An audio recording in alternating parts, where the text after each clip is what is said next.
আমার হাত ধরে ডান হাতটা ধরে পিছনে নিয়ে গিয়ে মোচড় দেয়। আক্রমণটা করছে, আমরা আমাদের বিচার চাই। মামলায় মূলত প্রথম আসামি হচ্ছে নুসরাত জাহান অন্তরা। আমার ওয়াইফকে নিয়ে সে এত বাজে বাজে কথা বলবে, আমি কি তাকে এভাবেই ছেড়ে দিব? সেখানে ওরা দাবি করতেছে যে ওর মাথা ফাইটে গেছে, একটা থাপ্পড় খেয়ে সে অজ্ঞান হয়ে পড়ে গেছে। একটা গোপন কথা আজকে বলেই দিই, তোমাদের সমালোচনাই আমার সফলতার কারণ।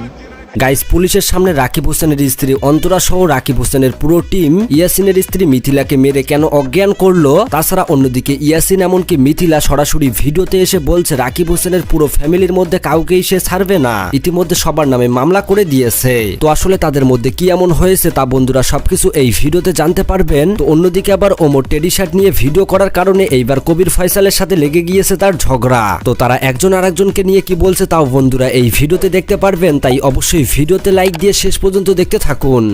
তো বন্ধুরা সর্বপ্রথম এই কথা বলা যাক ইয়াসিনের স্ত্রী মিথিলাকে কিভাবে মারলো রাকিব হোসেনের টিম। বন্ধুরা মূলত ইয়াসিন এমনকি মিথিলা তারা কোনো একটা কাজের বিষয়ে বাইরে বের হয়েছিল।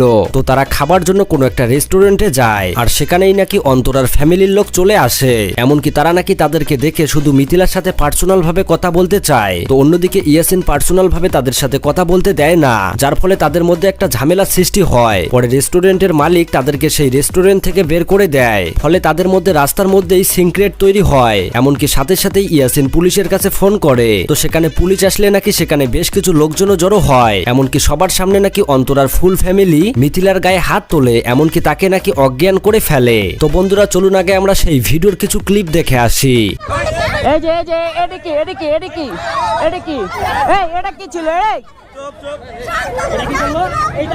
তো যাই হোক বন্ধুরা, অন্যদিকে ইয়াসিন এমনকি মিথিলা সরাসরি ভিডিওতে এসে বলছে যারা আমাদেরকে এই অবস্থা করেছে তাদের কাউকে আমরা ছাড়বো না। ইতিমধ্যে সবার নামে মামলা দিয়েছে ইয়াসিন এমনকি মিথিলা। তাছাড়া রাকিব হোসেন সহ অন্তরা এমনকি অন্তরার ফ্যামিলিকে নিয়ে ইতিমধ্যে সামাজিক যোগাযোগ মাধ্যমে এসে কি বলেছে ইয়াসিন এমনকি মিথিলা দেখুন। 2 ঘন্টা পর জ্ঞান ফিরছে।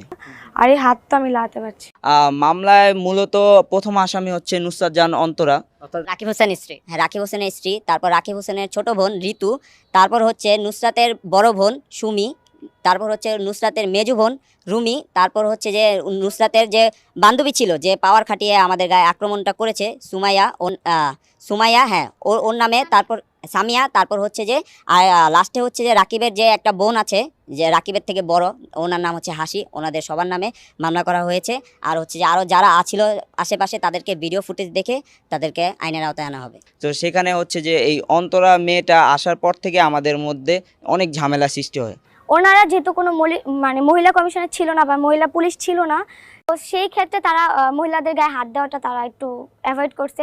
তো তাদেরও কিছু করা ছিল। বন্ধুরা শুনতেই পেলেন 2 ঘন্টা পর নাকি মিথিলার জ্ঞান ফিরে এসেছে। এই ঘটনার মূল চক্র ছিল নাকি রাকিব হোসেনের স্ত্রী অন্তরার। তো যাই হোক বন্ধুরা, অন্যদিকে পুরো সামাজিক যোগাযোগ মাধ্যমে ভাইরাল হয়েছে যে পুলিশের সামনে মিথিলাকে মারছে রাকিবের টিম। আসলে বন্ধুরা মিথিলার উপর যেহেতু হামলা করেছে সবগুলো মেয়ে, তাই সেখানে কোনো মেয়ে পুলিশ না থাকার কারণে তাকে সেইভাবে সাহায্য করতে পারেনি। তো বন্ধুরা অন্তরার পরিবার মিথিলাকে মেরে অজ্ঞান করার এই বিষয়টি নিয়ে আপনাদের মতামতকে অবশ্যই কমেন্ট করে জানাবেন। তো বন্ধুরা এবার কথা বলা যাক টেডি শার্ট নিয়ে ওমর এমনকি কাবির ফয়সালের মধ্যে কন্ট্রোভার্সি। বন্ধুরা বর্তমান সময় পুরো সোশ্যাল মিডিয়াতে ভাইরাল এই টেডি শার্ট, যেটা নিয়ে কম বেশি সবাই ভিডিও তৈরি করেছে। তবে ওমর টেডি শার্টের বিপক্ষ হয়ে যারা টেডি শার্ট নিয়ে ভিডিও করছে তাদেরকে সাফরি বলার কারণে কাবির ফয়সাল ওমরকে কি বলল সেই ভিডিওটি দেখুন।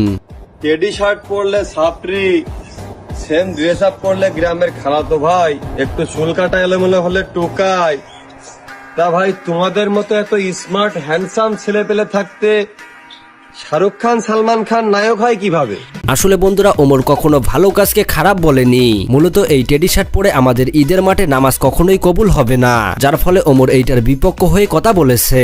তো যাই হোক বন্ধুরা, অন্যদিকে ওমর কাবির ফয়সালকে নিয়ে কি বলল সেই ভিডিওটি দেখুন। একটা গোপন কথা আজকে বলেই দিই, তোমাদের সমালোচনাই আমার সফলতার কারণ। তাছাড়া বন্ধুরা ইতিমধ্যে ওমর অন ফায়ারের টিম থেকে মনির অন ফায়ার কাবির ফয়সালকে দাঁত ভাঙা জবাব দিয়ে কি বলল দেখুন। যে দেশে টিকটক করে নিজেকে হিরো দাবি করো, সে দেশে শাহরুখ খান আর সালমান খানকে কিভাবে নায়ক ভাবি?